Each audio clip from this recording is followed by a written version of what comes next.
You're listening to the Back Porch Talk podcast. Danny and Jason had many discussions and debates on the back porch while making pivotal investment moves with assets. That's right, with trading cards. They welcome you to the back porch and right into those discussions about current sports news with a fresh and unique twist. So come on and join us.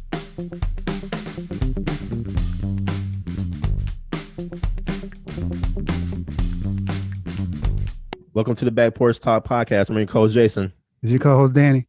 And we have a fun-filled show for you today, fans. Look, we're going to talk about the NFL, the free agencies, and then we're going to go into none other than March Madness. Oh, how it feels good to have it back.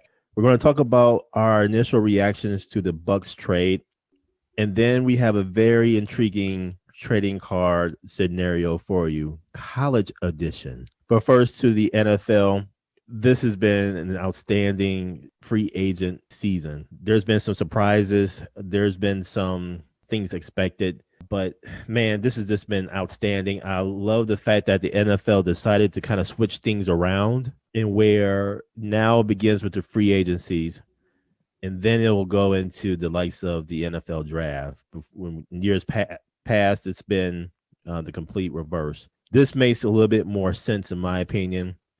You fill in the needs based upon the veterans that's available, and then you go ahead and plug additional holes with the younger talent. So this is going to be very interesting. It has been very interesting so far. Some of the surprises, the Green Bay Packers.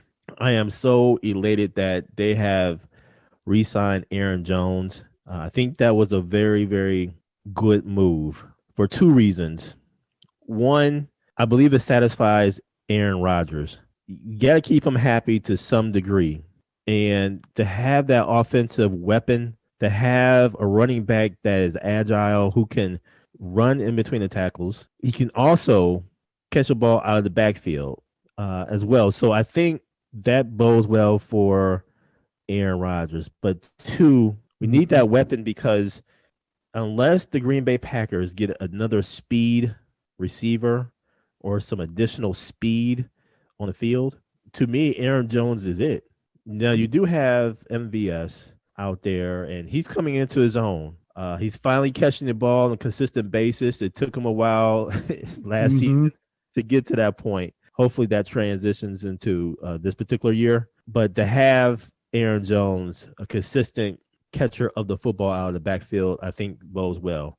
So I'm happy for that. But on the flip side to it, Lindsley has decided to sign with the Chargers. So that's something off of your offensive line. I think, though, the way the Packers tend to utilize their offensive line period of years, they've been able to interchange those pieces on an offensive line. So I think they're going to be okay. I can see them probably drafting an O lineman or two just to go ahead and restock, if you will, fortify that offensive line. But I think that, the Packers have done pretty okay this year. I mean, they've restructured contracts, extended some, all to, get up underneath that salary cap, the hard cap. And I think the Packers are going to do pretty well. I'm happy so far. In no way do I feel that they're done. I think they still need some help on the defensive side of the ball. And you know me, Danny. I've been saying this for a long time. They need to get another receiver. I don't know if they're going to do that in the free agency market or if they're going to just go ahead and draft a good quality receiver.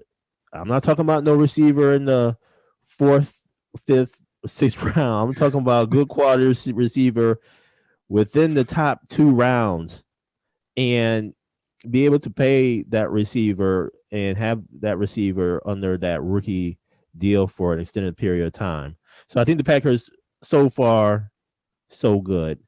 We did lose the likes of Tim Boyle, the backup quarterback, to the Detroit Lions, and we also lost the running back there, Paul Williams, to the Lions as well. But I think we'll be good at the running back position. Packers have been doing relatively okay. No big splashes, no big surprises, in my opinion. But nonetheless, I still think they have to make several more moves.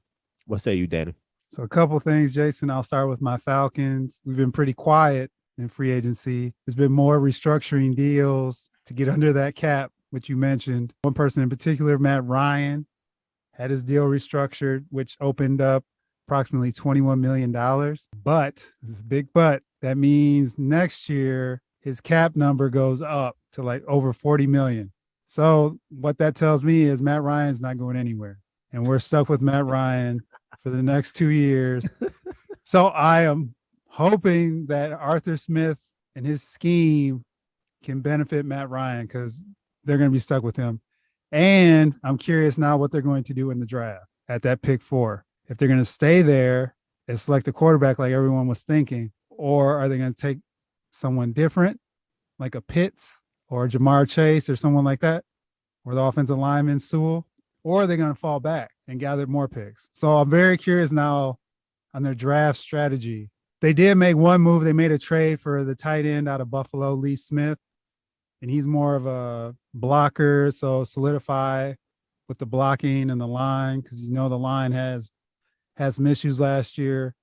So I think that's a pretty good move, actually, just for a late round pick. And the other thing of note is they're planning to restructure some more deals to open up some more cap space. So I'm looking at Julio Jones, Deion Jones, and possibly one or two other Falcons that they may have to do that with to open up some more space to give them that flexibility. So that is what's happening in Atlanta. And then a couple other observations here, Jason, we can talk through real quick. Mm-hmm. Patriots, they backed up the Brinks truck, man. So this is going to be very interesting. Some of the pieces they brought in, and Jonnu Smith, Hunter Henry, some defensive players, Judon, a couple others. And then they bring back all the people that opted out for COVID as well. So very interesting to see what they do there. And they also brought back Cam. Any thoughts on the Patriots, Jason? Man, you are so right, Danny. The New England Patriots have backed up the Brinks truck in this free agency period, man. Not only with what you mentioned, but Nelson Aguilar coming over from the Las Vegas Raiders to the Patriots as a wide receiver, 2-year, $26 million contract. Man, they are going for it. And I think, honestly, when Belichick saw Brady get that chip, he was like, you know what? The hell with it. Yeah. we need to make this run. And we got to think about this, Danny. A lot of defensive players opted out of last year. Mm-hmm. And they're coming back this year. So that's going to fortify their defense even more. Immediately. I mean, you got these players coming off of 1 year of rest of their bodies. Mm-hmm. Come on, man. So this is going to be very, very intriguing to see, especially in that AFC East, Danny, because I have to say this. One of the signings that has been really eye-opener for me was Will Fuller signing with Miami Dolphins. And the Packers wanted him at one point, or they were really going for him at one point. But, man, the Miami Dolphins getting Fuller, man, that is going to be very interesting to watch down there in Miami. He really am intrigued with what Miami is doing. I wonder how that quarterback position is going to really play out. And is it foreshadowing for Deshaun Watson to be going to Miami? Exactly. There's a whole lot of allegations right now against Deshaun Watson. I have to phrase allegations. But, man, it's just really interesting. I wanted to see how this really plays out. But, man, Miami is really going for it themselves. AFC East is going to be very interesting to watch. And finally, the Dolphins are competing in the AFC East again. So we'll see what happens there. But just, throughout here, Danny, it's just been so many other, surprise signings. We can speak to a whole lot of them, and it would take forever because we're so in tune with some of these things, man. But I'll just say this. We are witnessing, I believe, a moment here in the NFL in where what I believe is a game-changing moment. I think what we're seeing, and there's just been a whole lot of quarterbacks that have changed teams, that have offered up the fact that they wouldn't mind being traded. These are the teams I want to be traded to. Mm-hmm. They're being more forceful. And this is really familiar to obviously what we have seen over the years in the NBA. And Yep. so I just wonder about how this is going to really work out for the NFL players, especially in the upcoming collective bargaining agreement. So something to keep your eye on.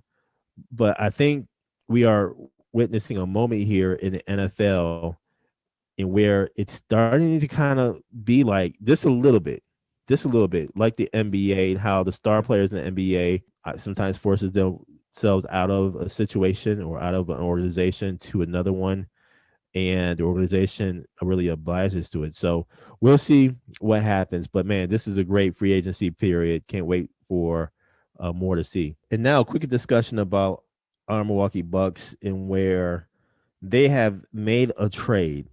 They made a trade for PJ Tucker, and where they're going to trade away the DJs, DJ Augustine and also DJ Wilson. They're going down to the Houston Rockets, and then Torrey Craig is going to the Phoenix Suns in exchange for some cash. And so my initial thought, quite honestly, I actually have no problem with it, Danny. Okay. I think that when we talk about PJ Tucker, one of the things that we know about PJ Tucker is that he is a very good defensive player. He can guard from position 3 to 5. That's proven. Mm-hmm. He can switch very well and the corner 3. So I think that the Bucks were looking at it from the standpoint of, okay, we can build from a defensive standpoint, especially as we want to play against the likes of potentially Brooklyn Nets and also the Philadelphia 76ers. So we're going to need that extra defensive help.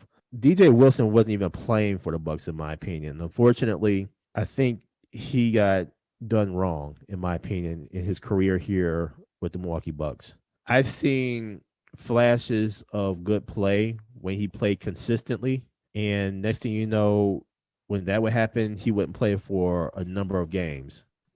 It's like, where did he go? What did he do at practice, or what did he say behind the scenes that we just don't know about? I mean, is he in the doghouse? What? Yep. And we just didn't have we just wouldn't see him for a number of games, and then all of a sudden we would see him, and it's like he regressed because he hadn't played so long. Mm-hmm. So I'm hoping that he gets consistent minutes and really improves his game from that standpoint.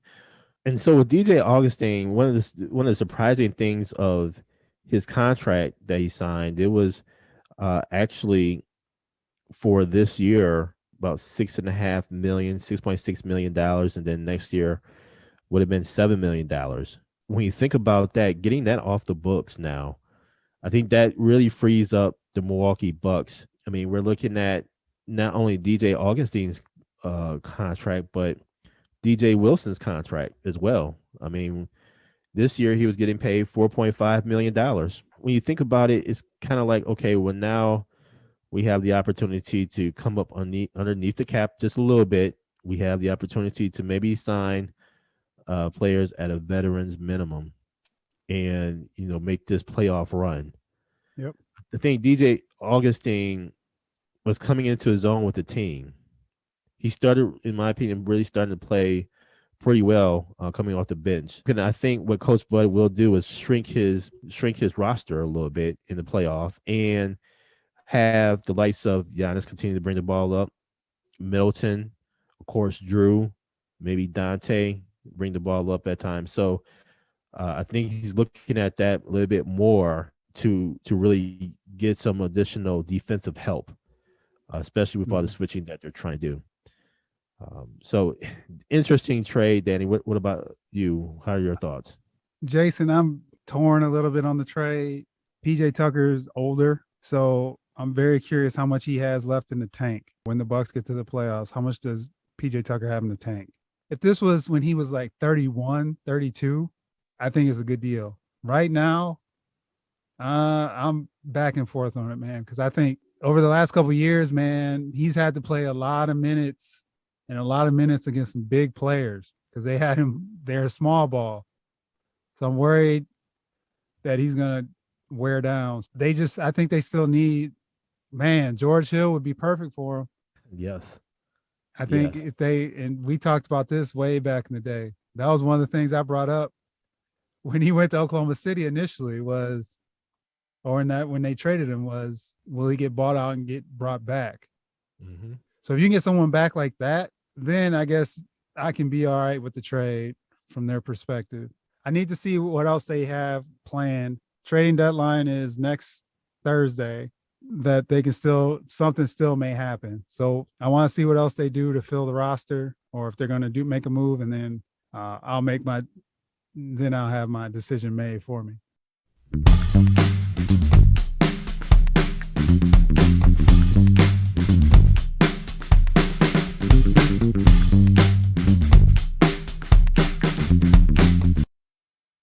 And now to our discussion on March Madness, Danny.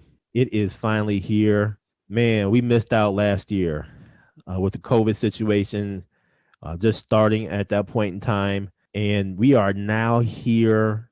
I have to admit, with COVID and everything, I just haven't been really in tune to college basketball as much as I was in years past. But when March Madness started to really roll around, man, I started to watch some of the conference tournaments and just to kind of get reacclimated. And man, there has been just so many amazing games as usual. So this year, it is in a bubble in Indianapolis, in where there are several sites within the Indianapolis area. The games are actually being played. I filled out my bracket. I was excited, even though some of the brackets or some of the games I had no clue of who to pick. Sometimes it was like, okay, I'm just going to go ahead and pick the highest ranked. I should have probably looked a little bit more into what the Vegas odds were for some of the games. It just felt good to fill out a bracket. I mean, this is in the fabric of the United States, man. Every time it comes around March, yep. As sports fans, it is in our DNA. So I have my bracket filled out, Danny. I got my Final Four set and everything. But before we get into it, Danny, how do you feel about the March Madness? Jason, same here, man. It's like a void from a hoop fan perspective. You just miss it because it's something always to look forward to because everyone's playing hard. Everyone's trying to get to that championship game and they're giving it their all, man. So this year is a little different. As far as the tournament starts officially on Friday. The first four is tonight, but usually it's on a Tuesday. So things shifted a little bit. So that Thursday opening day is different now. So it goes Friday through Monday. And then the next weekend is Saturday through Tuesday. So they'll have those primetime games on Monday and Tuesday. But I'm very curious with it being located in the Indy area, and they have at Purdue, Bloomington, IUPUI, Lucas Oil, Butler, and I may be missing, or I think where the Pacers play. Yep. Banker's Life. Mm-hmm. So how does that impact teams with that happening? That being said, I'm very curious on this being in one location and teams, what advantage teams may have. And I'm talking about the teams that are located close to those arenas. So the Purdue's, Ohio State, teams like that, Michigan. So the Midwest teams, Ohio U. So that's what I'm looking at, man. And then you just don't know. Yep. So anything can happen. Anything can happen in this type of format. Because usually you have that hometown feel for those first few rounds. Because usually they try to put the top tier teams closer to home, but now they're not there. So how does that impact? But now, Jason, I got to hear who your Final Four, who you selected for the Final Four, and then I'll give you mine. And before I get into that, Danny, I wanted to add on to what you just said. So one of the things I wish the bracket that I'm in would have done is actually indicate where exactly some of the games will be played. Because to your point, how is it going to impact the teams in terms of Mhm. the playing location or specifically the playing arena. I think those who are going to be playing at Lucas Oil Stadium, which is where the Indianapolis Colts play, those who play in that particular stadium is going to be at a disadvantage because the background is going to be completely different. Just the wide open space is not that atmosphere is going to be completely different. So I'm wondering if they're going to just save Lucas Oil Stadium for just the Final Four and Mhm. not necessarily allow them to play in there for normal games, if you will. Bankers Life Field House, that's where the Indiana Pacers play. It's a perfect arena Mhm. for game situation. Hinkle Fieldhouse, where Butler is, great arena. And so from Indianapolis to Purdue, it's about a 45-minute drive. To Bloomington, I would give that about a good 45. Mhm. Like I said, about maybe an hour drive. So yeah, it's going to be really interesting how they do that. But if they're playing games in Lucas Oil Stadium, I think that's going to be a completely disadvantage to both teams, but it could be detrimental even more to one versus the other. So that I'll be kind of curious. I wish the brackets would have indicated exactly where or what arena they're going to be played at. But to my Final Four pick, Danny, and I absolutely hate doing this. I try to stray away. I still have a little bit of time before everything is has started, so I can still make some changes here and there. I do have some upsets throughout the bracket, Mhm. but unfortunately, I have all the number one seeds going into the Final Four. Okay. So I have Gonzaga playing Michigan, Mhm. and then I have Baylor playing Illinois. I think the Big Ten is going to do very well in this bracket this season overall. Kind of hard for me to really pick against Michigan Mhm. because they just have a solid team. Juwan Howard, he has done an excellent job with Michigan. So that's going to be really intriguing. I picked Gonzaga to beat Michigan, though, Okay. to advance to the finals. And then that Baylor Illinois game, man, I it, I got to put at least one Big Ten school in the finals. So I did put Illinois in the finals, with Illinois actually winning the title. My score prediction is 67-62. I got Fighting Illini going a little different here, man. Going a little different. So who do you have, Danny? I have for my Final Four, I have Gonzaga, Florida State, Illinois, and Arkansas. So my reasoning was I'm a little worried about Michigan with their injury or injuries they have going into the tournament. I'm not sure how much that's going to impact them yet. We don't know anything. When you get into this tournament, you don't know what's going to happen. So it could be too. This is where I get nervous with Gonzaga and some of these brackets where you can submit the bracket or whatever. Gonzaga's chalk. So if you go against that and whoever you pick to beat them, like Missouri, you're done right off top. So you got to ride with Gonzaga all the way, at least to the Final Four, in my opinion. Illinois, I feel pretty good about them. They do scare me about their free throw shooting, and you just, like I said, you just don't know. And Arkansas, initially I had Purdue. I was going for the hometown team because I have a funny feeling about Baylor, man. They kind of struggle a little bit at the end where they're Gonzaga did the same thing. They should have been beat a couple times in those last few games. So I decided I'm like, all right, I can't go chalk. I was very tempted to though. I'm not gonna lie.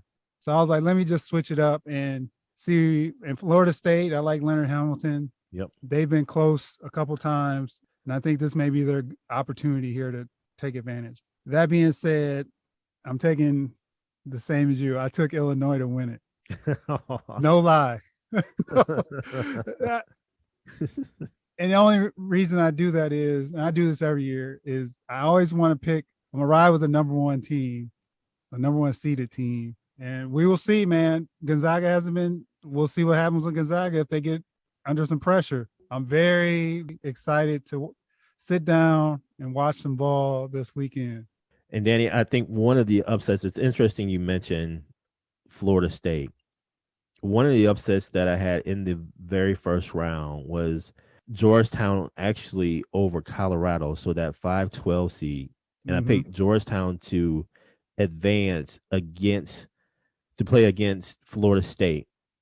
And I actually have Florida State moving on. But listen, the job that Patrick Ewing is doing over at Georgetown is absolutely phenomenal. I am so happy for Patrick Ewing to not be able to get a coaching job in the NBA where he was NBA assistant for so many years, man. And for him to finally break through to become a coach at his alma mater. And that alone to me, I'm really hoping that Georgetown pulls out this first round game against Colorado. And so that is one of my upsets, man. So we'll see what happens, man. But kudos to Georgetown for making it on through. And my hope is that they advance at least through that first round, man. Sorry, Colorado fans. We have a very interesting and collegiate trading card scenario. Danny, what we got? All right, Jason. 2 scenarios tonight. First scenario is from the University of Michigan. We selected 2 players, one being Chris Webber, the other being Glen Rice. Quick bios on the 2 of them and from their collegiate careers. Webber left after his sophomore year. He averaged 19 points, 10 boards, averaged 2 assists, 2-time NCAA All-Tourney team, 1-time All Big Ten, 1992 Big Ten Rookie of the Year. Glen Rice played all 4 years at Michigan, left after the 1989 season, averaged 25 points and 6 boards in his final season, was an NCAA champion, 1-time NCAA All-Tourney team, 2-time All Big Ten, 1-time Big Ten Player of the Year, and was the NCAA Tourney Most Outstanding Player. So, Jason, if we're looking at this from a collegiate perspective, who do you want in your portfolio? Danny, the fans know where I'm going with this. We're in the college game. Look here, Danny. Who can really ever forget about the Fab Five? The Fab Five was a phenomenon. To me, it really showed how a university can really come up financially with national exposure, the way the Fab Five really had done. And so the most anticipated, or one of the most anticipated 30 for 30s by ESPN was that of the Fab Five. Chris Webber obviously was a part of the Fab Five, and where the Fab Five went to the NCAA Final Four and ultimately to the championship game, not once but twice. Unfortunately, they lost, and unfortunately, one of the games came down to Chris Webber calling a timeout that didn't exist.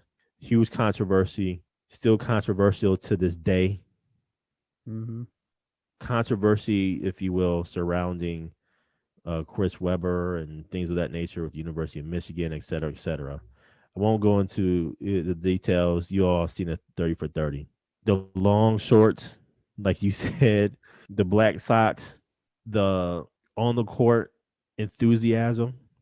Some would call it something completely different.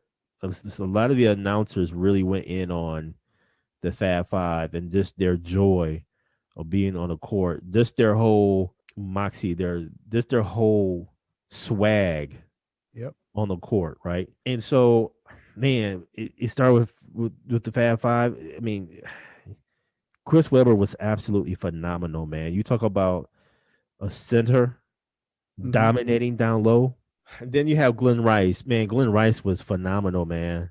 I mean, inside, outside game, I mean, was just lighting them up. And you heard fans, Danny, say 25 a game. Come on, man. His senior year, he stayed all 4 years. But Danny, Glen Rice, the big thing that Glen Rice has is a championship. It's really hard to go against that. So to me, it's kind of like a decision or a choice between a championship versus a phenomenon. At this point in time, I have to go with the championship. So with that, I'm going with Glen Rice. C. Webb was a great college player. I wish he would have stayed one more year. He was dominant, but he still, I thought, needed one more year in college and stand with the Fab Five. There are some things swirling around, but I think if he would stay one more year, they would have won the championship, and his game could have improved a little bit more because his free throw shooting was shaky. His jumper was starting to come into his own, things like that. So that's where, when I look at Glen Rice, I just remember that jumper, man, was just wet. Mm-hmm. Mm-hmm. Man. Yep, it was automatic, man. And you remember back into the championship game, man, when they Mhm. played Seton Hall. Glen Rice, man, he could play. He could play, man. He could play, man. And just everything that surrounded him at the university, as far as all the accolades, I am going to agree with you here. I'm going with Glen Rice as well, just due to him getting the championship. But from a collegiate standpoint, I thought he was a better player, just due to him being a senior. Like I said, C. Webb would have stayed to that junior year. No one would have stopped him. Mm-hmm. And like I said, I think they would have finally got that championship and got over the hump. But I'm going to go Glen Rice as well. And now to our surprisingly second trading card scenario, collegiate trading card scenario. What we got, Danny? So, Jason, we're highlighting the University of Illinois Urbana-Champaign, as they're called now. And the two players we have are Kendall Gill and Nick Anderson.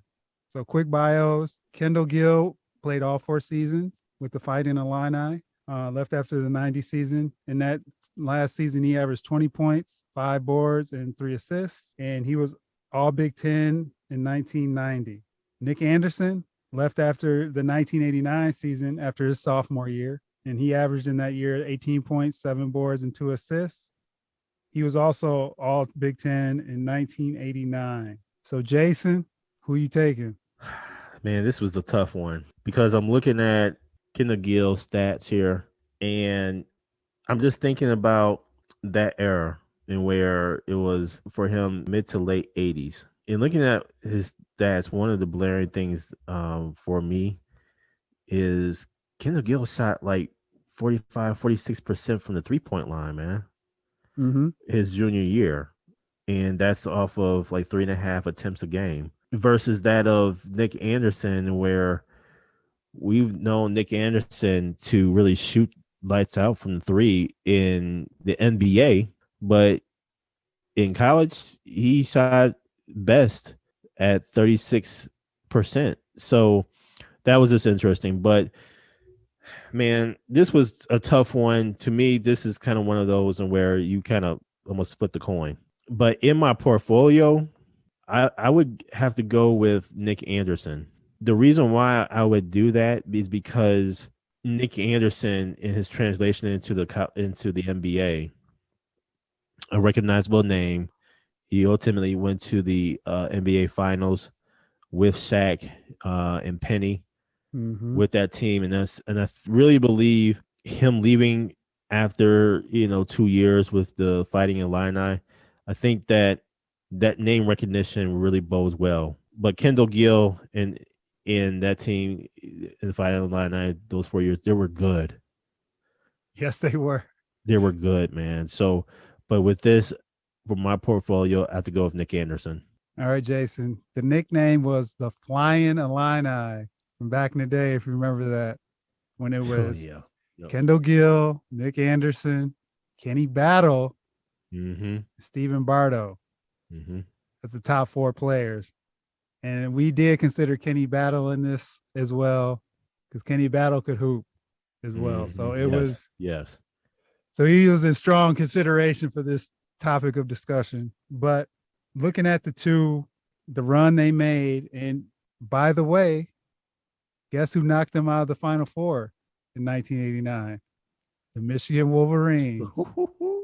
I remember that back in the day, man. I was pulling for the Illinois because that team was fun to watch, man. They were very much so fun to watch.